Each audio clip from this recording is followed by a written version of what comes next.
Tous, bienvenue si vous nous rejoignez sur France 24, 7e journée de mobilisation donc contre la réforme des retraites en France. Deuxième samedi donc de mobilisation, 7e journée au total. Les manifestants autour de vous restent déterminés, mais clairement la mobilisation est beaucoup plus faible aujourd'hui. Merci beaucoup Florent pour toutes ces précisions. Une mobilisation également en région, quelques 230 manifestations dans toute la France. Plusieurs milliers de personnes se sont notamment rassemblées à Strasbourg. Voyez ce reportage de Caroline Arnold.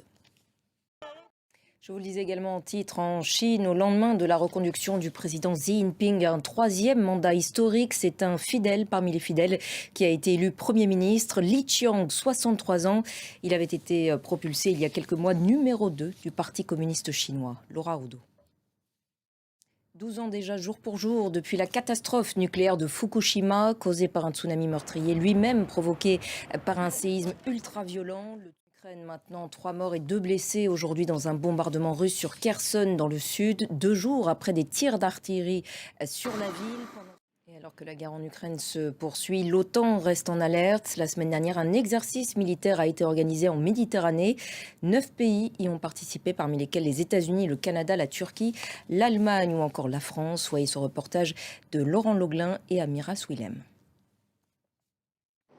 Allez, toute autre chose à présent. On en vient à cette saisie record de 461 millions d'euros de la police judiciaire pour des soupçons de fraude fiscale. Objet du coup de filet, Adrien Lavie, richissime homme d'affaires britannique, propriétaire de dizaines d'immeubles de luxe dans l'ouest parisien. C'est l'aboutissement d'une enquête ouverte par le parquet national financier en 2015. Les détails de nos confrères de France 2. Et c'est la fin de cette édition. Merci à tous de l'avoir suivi. L'actualité continue sur notre antenne. Restez avec nous sur France 24.